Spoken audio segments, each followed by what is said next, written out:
ina son ku yi makin Andalus, ka je ka karanta tarihin ta yadda Najeriya take haka Andalus take. Wannan shine irin illar da Turawan Yamma suka yi wa wato addinin Musulunci. Ku dakata ku ji wannan cikakken bayani tare da Sheikh Albani Zaria domin ku ji irin illar da Turawan Yamma suka yi wa Musulunci bayan Musuluncin ya musu riga ya musu wando. Ga dai bidiyon zan sa muku shi domin ku ji irin abubuwan da suka faru. Arewacinta su ne garin Garnata, Kurtaba, Andalus din, wato kasar Spain. Arewa musulmi ne a arewa. Manya-manyan garurukan su ne Garnata, shine tura suke kira Granada. Sannan sai Andalus, Al-Andalus. Sannan sai Kurtaba, Cordoba. Waɗannan manya-manyan garuruka su ne a arewa musulmi ne.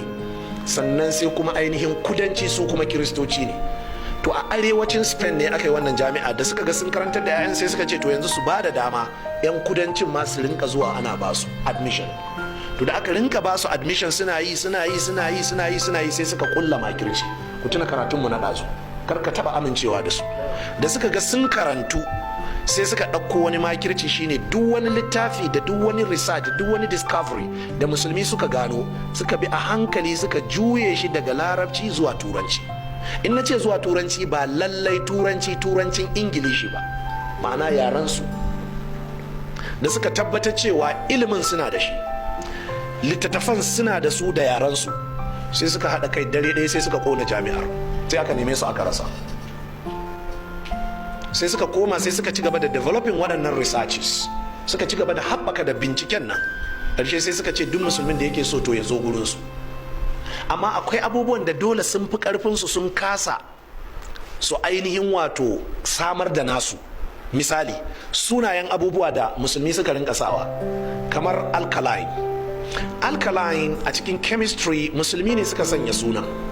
Da suka koma sai zama ba za su iya cire alkaline su sanya sunan wani abu ba, sai suka bashi a haka alkohol da duk ire-iren waɗannan abubuwa, sunayen kanwa ne, sunayen abubuwa na chemistry ne, sai suka basu a haka. To sai sunayen professors da waɗannan researchers musulmi waɗanda suka gano waɗannan abubuwa, su ma sai suka kasa su cire su sa nasu, domin kuma a ilimi ba zai yi wani wanda bai yi abu ba kawai saboda ƙarya, tarihi zai zo ya ƙaryata ka. Sai suka ga abin ya yi musu nauyi, to shikenan yanzu su ci gaba da barin sunan wane al-imam al-battani shi ya gano wannan. Sai suka ce a yi corrupting sunan, ka a ce battani sai su ce batatios. Al-imam fakhruddin razi sai su ce rezes.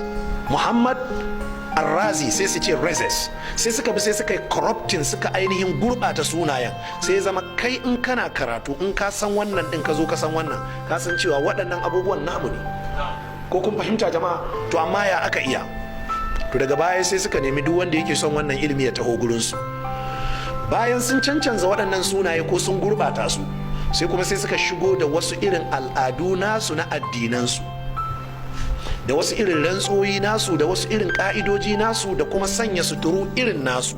Misali, during graduation 'ya'yan musulmi suna sanya alkyabba ne da rawani ranar da za a yi graduation kenan. Da suka tashi sai suka ainihin ɗauko irin rigar da reverend fathers suke sawa, sai suka ce to shikenan tunda musulmi lokacin yaye ɗalibai suna sa alkyabba da rawani, to su kuma shikenan a ɗinka riga irin ta fastoci. Ita ce aka kawo mana har nan, kana Abdullahi ko Ibrahim, ranar da za su yi graduating naka diploma level, degree, har ya kai yanzu 'yan secondary, sai kaga su ma ana ɗinka musu irin wannan riguna na kiristoci. Haka ne, shine tarihin abu. Da suka taho yadda sunaye yake na hairakin shugabancin makaranta, ma'ana wannan shine shugaban makaranta, al'amidu wannan shine kaza. Da suka tashi sai suka ce duk su ciccire su ɗauko mukamai na coci su sa.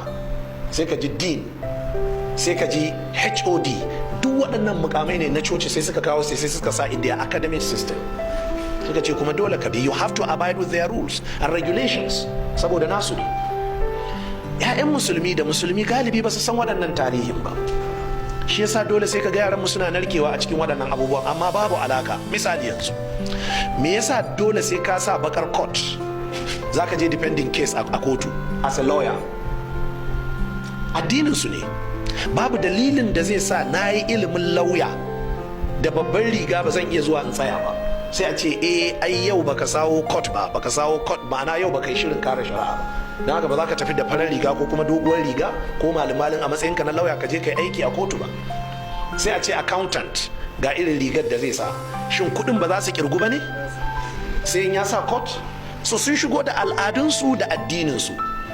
Me nake so in ce, kenan yanzu mu ma idan muka gina makaranta ya kamata mu shigo da al'adunmu da addininmu.